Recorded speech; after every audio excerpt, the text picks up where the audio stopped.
तो भाई लोग कैसे हो। आज मैं आप लोग के लिए लेके आया हूँ दो दोस्तों की कहानी, आखिरी शर्त। चलिए कहानी स्टार्ट करते हैं। लग गई शर्त, अगर तू मुझे पकड़ लेगा तो मैं तुझे 1 रुपये दूंगा। ठीक है। शर्त पक्की होते ही नन्हे विक्की ने दौड़ लगा दी। और तेज विक्की, और तेज।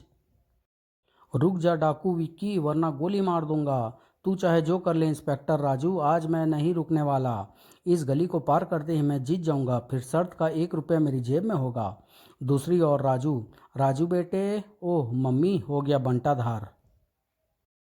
राजू बेटे इधर आओ। आया मम्मी। साला विक्की बेकार में 1 रुपया जीत गया। आओ बेटे घर चले, तुम्हारे पापा आ गए हैं, हमें जाने की तैयारी करनी है। जाने की तैयारी? हम कहाँ जा रहे हैं मम्मी? दिल्ली। तुम्हारे पापा का दिल्ली ट्रांसफ़र हो गया है बेटा, अब हम वहीं रहेंगे। नहीं मम्मी, मैं दिल्ली नहीं जाऊँगा, अपने दोस्तों को छोड़कर कहीं नहीं जाऊँगा। दिल्ली तो हमें जाना ही होगा बेटा, मजबूरी है। आओ चलो। नहीं मैं नहीं जाऊँगा। लेकिन राजू की मम्मी उसे खींचती हुई वहाँ से ले गई। मीनू, राजू। कुछ देर बाद। कहाँ है वो इंस्पेक्टर का बच्चा, आज बड़े दिनों बाद शर्त हराई है। तू शर्त जीता नहीं विक्की, हारा है विक्की। मैं शर्त हार गया? यह क्या कह रही है तू? जवाब में मीनू विक्की को सारी बात बताने लगी। पूरी बात सुनकर तड़प उठा नन्हा विक्की। नहीं, ऐसा नहीं हो सकता। मैं ठीक कह रही हूँ विक्की, राजू हम सबको छोड़कर दिल्ली जा रहा है। नहीं, राजू मुझे छोड़कर नहीं जा सकता, मैं रोकूंगा उसे। विक्की ने वहां से जाना चाहा तभी, अरे क्यों बे हरामखोर, कहाँ भागने की तैयारी कर रहा था? दुकान के बर्तन क्या तेरा बाप धोएगा? ओह लाला जी, चल मेरे साथ। लाला जी अभी मुझे जाने दो, मेरा दोस्त शहर छोड़कर जा रहा है, उससे मिलना बहुत ज़रूरी है। दोस्त से मिलेगा? अबे मैं तेरे बहाने खूब जानता हूँ, तू एक बार मेरे हाथ से निकल जाने के बाद फिर मुझे नज़र नहीं आने वाला। चल मुझे छोड़ दो लाला जी, मुझे छोड़ दो। चुपचाप चल, वरना दो मार लगाऊंगा कि उम्र भर याद रखेगा। आई। दर्द व गुस्से से तिलमिला उठा नन्हा विक्की और झपट पड़ा लाला पर। मुझे राजू से मिलने से कोई नहीं रोक सकता लाला। अबे अबे ये क्या कर रहा है? हाय मर गया। मेरा सिर फोड़कर भाग रहा है हरामखोर, छोड़ूंगा नहीं।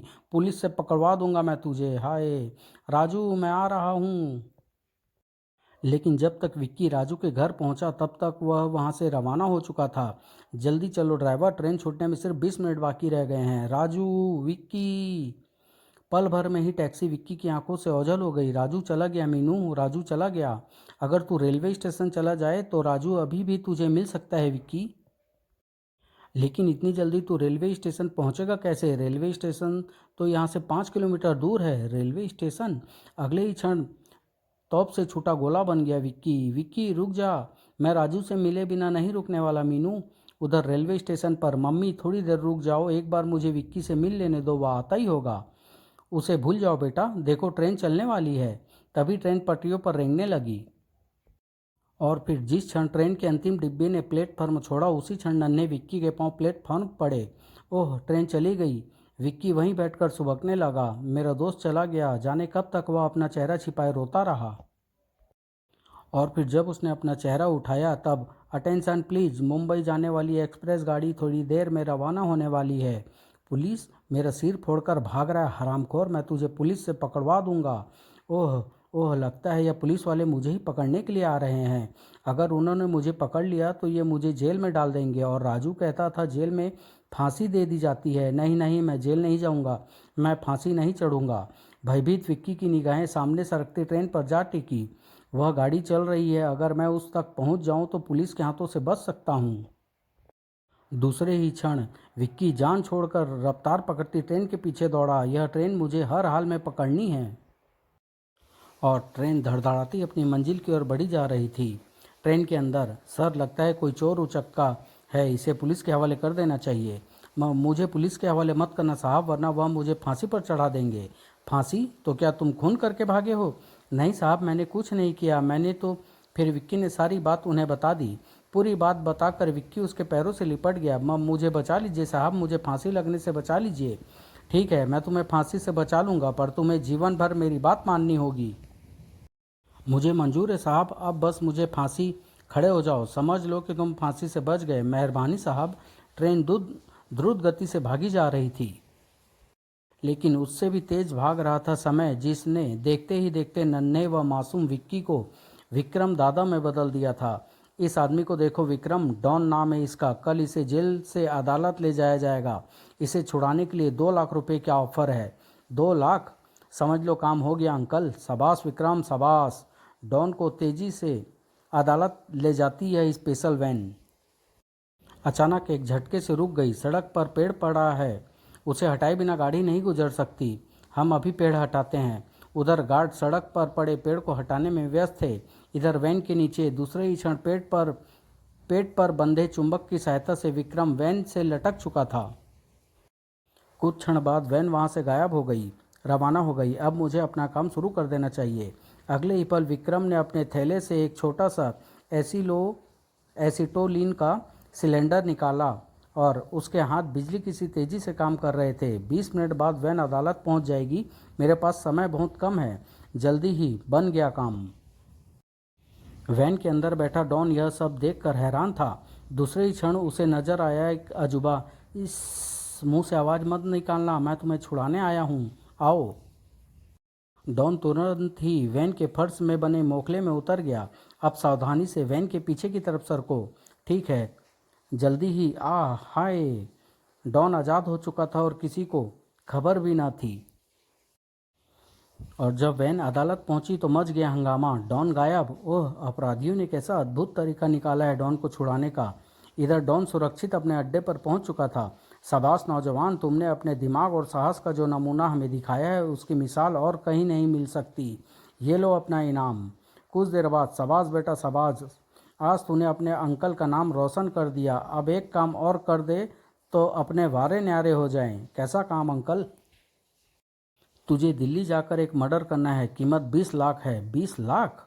हाँ, यह उस पार्टी का पता है। तू आज ही दिल्ली के लिए रवाना हो जा। ठीक है अंकल। उसी शाम एक खून करने के 20 लाख रुपये। शिकार सचमुच जोरदार होगा। दिल्ली पहुंचकर, आइए मिस्टर विक्रम बैठिए। मैं यहाँ बैठने नहीं, अपना काम करने आया हूँ। काम बोलो। इस तस्वीर को ध्यान से देखो। कौन है यह? इंस्पेक्टर राजेश शर्मा। आजकल हमारे रास्ते का सबसे बड़ा कांटा बना हुआ है यह। तुम्हें इस कांटे को जड़ से उखाड़ना होगा। ठीक है, काम हो जाएगा। रुपया तैयार रखना। इसका पता ठिकाना क्या है? मार रोड थाने का इंचार्ज है ये। ठीक है, आज रात यह इंस्पेक्टर इस दुनिया से कूच कर जाएगा। बहुत साल बाद दिल्ली आया हूँ, थोड़ा घूम फिर लेता हूँ। विक्रम इमारत से बाहर निकल आया। वह पैदल ही एक और चल पड़ा। कुछ ही सालों में दिल्ली पूरी तरह बदल चुकी है।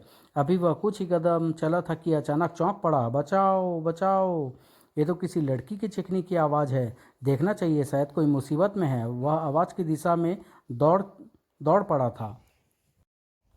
जल्द ही बचाओ। ओह, बिना एक पल गवाए वह बदमाशों पर टूट पड़ा। धड़ाक धड़ाक। जल्द ही वह सभी बदमाशों को बेहोश कर युवती की तरफ पलटा। ये तो बेहोश हो चुकी है। इसे ऐसी हालत में अकेला छोड़ना ठीक नहीं है। इसे इसके घर पहुंचा देता हूँ। इस हैंडबैग में इसका पता जरूर होगा। Meena Kapoor, 33 defence colony. जल्द ही। क्या हुआ मेरी मीना को? कुछ नहीं माँ जी, मैं आपको सारी बात बताता हूँ, आप अंदर चलिए। मुझे ऐसा क्यों लग रहा है कि मैंने इस बुढ़िया को पहले कहीं देखा है। इस बुढ़िया को देखकर बहुत कुछ याद आ रहा है, लेकिन क्या? तभी दीवार पर लगी फोटो देखकर वह चौंक पड़ा। मीनू, शांति मौसी। वह लपक कर बुढ़िया के पास पहुंचा। आप शांति मौसी हैं ना, वो राजनगर वाली? हाँ बेटा, लेकिन तू कौन है? अरे मौसी, पहचाना नहीं मुझे? मैं विक्की हूँ, मीनू के बचपन का दोस्त। आपके पड़ोस में चाय की दुकान पर काम करता था। तू तू वो विक्की है? हाँ मौसी, मैं वही विक्की हूँ। कितने सालों बाद मिला है रे तू, और कितना बदल गया है। मौसी तभी ले मीनू को भी होश आ गया। ये मीनू है। मीनू बेटी, होश में आ, देख तेरा दोस्त विक्की तेरे सामने खड़ा है। विक्की। विक्की। हाँ मीनू, मैं विक्की हूँ, तेरे बचपन का दोस्त। तू नहीं जानती मीनू, आज तुझे देखकर मैं कितना खुश हूँ। काश आज राजू भी हमारे साथ होता। राजू भी अपने साथ ही है विक्की। उसी के कहने पर तो हम राजनगर छोड़कर दिल्ली आ गए। क्या राजू यहीं है? चल मिलवा मुझे उस साले से। बता कहाँ मिलेगा राजू? पास ही है, थोड़ी दूर में पहुँच जाएंगे, थोड़ी देर में पहुँच जाएंगे। जल्दी चल मीनू। उससे मिलते ही सबसे पहले तो मैं उससे अपना 1 रुपया मांगूंगा। 1 रुपया? हाँ, मेरा उधार है उस पर। तुझे याद नहीं वह शर्त, जब उसकी मम्मी उसे लेकर चली गई थी? ओह, वह शर्त अब भी तुझे याद है? तू शर्त की बात कर रही है मीनू? मुझे तो बचपन की एक एक बात याद है। वे बातें मेरे दिल की किताब पर सुनहरी अक्षरों से लिखी हुई है। कुछ देर बाद, तू मुझे कहाँ ले जा रही है मीनू? ये तो पुलिस स्टेशन है। मैं जानती हूँ, लेकिन तू नहीं जानता कि अपना राजू हमें यहाँ मिलेगा, क्योंकि वह इस थाने का इंचार्ज है। इंस्पेक्टर राजेश शर्मा नाम है अब अपने राजू का। जैसे बम का धमाका हुआ विक्रम के मस्तिष्क में। इंस्पेक्टर राजेश शर्मा, माल रोड थाने का इंचार्ज, पुलिस स्टेशन माल रोड। आगे बढ़ते कदम फ्रीज होकर रह गए उसके। क्या हुआ विक्की? कुछ नहीं, मैं सोच रहा था कि क्या इस तरह राजू से मिलना ठीक रहेगा। क्या मतलब? अरे मतलब ये कि अगर मैं यूं एकदम से राजू से जा मिला तो वर्षों के बाद मिलने का मज़ा ही ख़राब हो जाएगा। आखिर सरप्राइज़ भी कोई चीज़ होती है। सरप्राइज़? हाँ, मैं राजू से मिलना ऐसे मिलना चाहता हूँ कि मेरा मिलना उसके लिए जीवन का सबसे बड़ा सरप्राइज़ होगा। मैं समझी नहीं। सब समझ जाएगी, आ मेरे साथ। विक्रम मीना का हाथ खींचकर उसे वहां से ले गया। फिर वापस घर आकर, देख मीनू, तुझे मेरी कसम है, जब तक मैं ना चाहूँ तब तक तू राजू को मेरे बारे में नहीं बताएगी। लेकिन लेकिन वेकिन कुछ नहीं, जैसा मैं कहूँ वैसा कर, समझी? ठीक है। अच्छा, अब मैं चलता हूँ, जल्दी ही फिर मिलूंगा। गहरी सोच में डूब गया था विक्रम। उफ, ये मैं क्या करने जा रहा था? अनजाने में एक ऐसे दोस्त की हत्या करने जा रहा था जिसे जान से ज़्यादा चाहता हूँ मैं। मैं ऐसा नहीं करूँगा, हरगिज़ नहीं करूँगा। लेकिन मेरे ऐसा करने से राजेश की जान नहीं बचेगी। जो बदमाश उसे मारना चाहते हैं वे किसी और से अपना काम करवा लेंगे। कोई और राजेश की हत्या कर देगा, लेकिन मैं ऐसा नहीं होने दूंगा। मेरे जीते जी राजेश को कुछ नहीं होगा, कुछ नहीं। इधर माल रोड रोड पुलिस स्टेशन में ऐसा कैसे हो सकता है? मैं ठीक कह रहा हूँ सर, कालिया सेठ ने आपको ठिकाने लगाने के लिए मुंबई से एक खतरनाक मवाली बुलाया है। ये है उस हत्यारे की फ़ोटो। ओह, तो ये है मेरा हत्यारा? यस सर, कहते हैं बहुत खतरनाक आदमी है यह। आप ज़रा सावधान रहिएगा। चिंता मत करो राघव, और यह बताओ कालिया सेठ के अड्डे का पता चला या नहीं? नहीं सर, लेकिन मेरी कोशिश जारी है। इधर कालिया के अड्डे पर क्या कहा तुमने? वही जो तूने सुना है। इंस्पेक्टर राजेश को कोई हाथ भी नहीं लगाएगा। लेकिन क्यों? मतलब तू नहीं समझेगा सेठ, बस इतना ही याद रख जो अपुन ने कहा। और अगर तुमने अपुन से बाहर जाने की कोशिश की तो अपनी कफन काठी का इंतजाम कर लेना। ओह, इतना कहकर विक्रम वहाँ से बाहर निकल गया। इसे शहर से आया एक दूसरे शहर से आया एक मामूली सा मवाली आपको धमकी दे गया साहब, और आपने सुन ली। इसकी धमकी सुनने में भी एक राज है भीमा। मैं पता करना चाहता हूँ कि आखिर वो क्या राज है जिसके लिए विक्रम इंस्पेक्टर राजेश का कत्ल करने से हिचकिचा रहा है। एक बार मुझे वह राज पता चल जाए, फिर ना इंस्पेक्टर राजेश जिंदा रहेगा ना विक्रम। इधर विक्रम कुछ और ही सोच रहा था। मैंने कालिया सेठ को धमकी तो दे दी है, लेकिन मुझे नहीं लगता मेरी धमकी का उस पर कोई असर होगा। राजेश को बचाने के लिए मुझे कुछ करना होगा, लेकिन क्या? उसी रात, यस इंस्पेक्टर राजेश स्पीकिंग। अगर आप कालिया ग्रुप और उसके बॉस को पकड़ना चाहते हो तो मेरी बात ध्यान से सुनिए। फिर दूसरी ओर से कुछ कहा जाने लगा। बाबर रोड कोठी नंबर 5। कुछ ही पलों बाद, कुछ देर बाद बाबर रोड की कोठी नंबर 5 के बाहर, तुम सब चारों तरफ से घिर चुके हो। कालिया सेठ, अपनी जान बचाना चाहते हो तो खुद को कानून के हवाले कर दो। इंस्पेक्टर राजेश की बात सुनकर अंदर खलबली मच गई। कुछ समझ में नहीं आता, पुलिस को हमारे इस गुप्त अड्डे की सूचना किसने दी? अब क्या करें बॉस, हम चारों तरफ से घिर चुके हैं। तुम्हारी इस बात का जवाब मैं देता हूँ। कौन? चौंक कर पीछे पलटे सभी। तुम? हाँ कालिया सेठ, मैं। इसका मतलब हमारे अड्डे का पता पुलिस को तुमने बताया है? हाँ कालिया सेठ, और जानते हो मैंने ऐसा क्यों किया? क्योंकि तुम मेरे जान से प्यारे दोस्त इंस्पेक्टर राजेश के जान के दुश्मन बने हुए थे। ओह, अब तुम सब तब तक इसी हालत में खड़े रहो जब तक पुलिस यहाँ ना पहुँच जाए। उफ, बुरी तरह से फंस गए थे कालिया और उसके साथी। तभी धाएं, आह!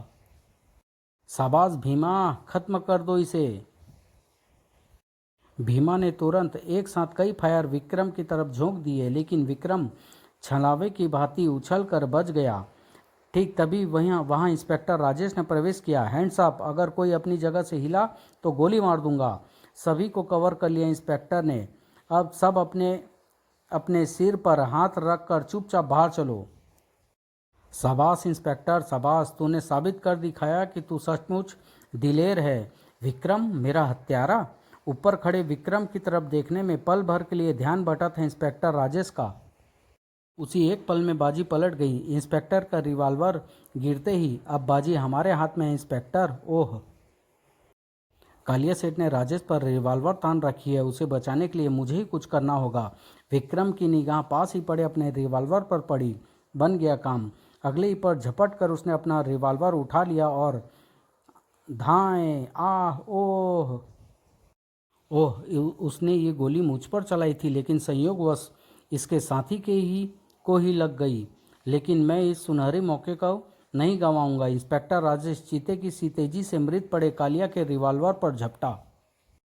अगले पल धाएं धाएं धाएं गोलियां विक्रम के शरीर को बेंधती चली गई। आ! विक्रम का शरीर लुढ़क कर नीचे आ गिरा। धड़ाम! ठीक उसी समय अन्य पुलिसकर्मी भी वहां पहुंच गए। सिपाहियों, गिरफ्तार कर लो इन सबको तुरंत। इन लाशों का क्या करें सर? इनका पंचनामा तैयार करवा कर इन्हें पोस्टमार्टम के लिए भिजवा दो। Yes sir. इंस्पेक्टर राजेश बाहर की तरफ चल दिया। तभी राजू अपने यार विक्की को एक बार फिर अकेला छोड़कर जा रहा है। राजू, अरे आंखें फड़फड़ा कर क्या देख रहा है? मैं वही विक्की हूँ राजू, जिसके साथ बचपन में तू शर्त लगाया करता था। दौड़कर विक्रम से लिपट गया राजेश। तू तू विक्की है? हाँ मेरे दोस्त, मैं तेरा वही विक्की हूँ जिसे तू वर्षों पहले छोड़ आया था। लेकिन तू तो एक पेशावर हत्यारा है जो इस शहर में मेरा हत्या करने आया था। यह सच है दोस्त कि वक्त ने मुझे हत्यारा बना दिया था, और यह भी सच है कि मैं तेरी हत्या करने आया था, और मैं अपने उद्देश्य में सफल भी हो जाता अगर मुझे मीना ना मिल जाती। मीना से मिला है तू? हाँ, उसी ने मुझे तेरे बारे में बतलाया, और तब मैं तेरी जगह तेरे दुश्मनों को ख़त्म करने में जुट गया। ओह, तो तूने वह गोली मुझे नहीं कालिया सेठ को मारने के लिए चलाई थी, और मैं समझा।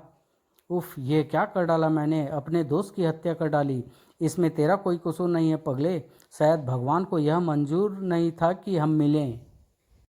मुझे तो खुशी इस बात की है दोस्त कि मेरा दम तेरी बाहों में निकल रहा है। तड़प उठा इंस्पेक्टर राजेश। ऐसा मत बोल विक्की, ऐसा मत बोल।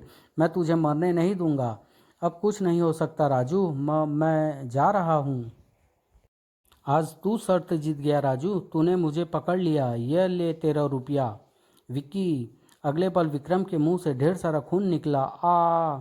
और फिर उसकी गर्दन एक और लुढ़क गई। नहीं! विक्रम से लिपट कर चीख पड़ा राजेश। नहीं विक्की, तू अपने राजू को छोड़कर नहीं जा सकता। आंखें खोल विक्की। लेकिन उसकी चीख सुनने वाला उसका दोस्त विक्रम जिंदा न था। मौत ने अपने आगोश में ले लिया था उसे। समाप्त।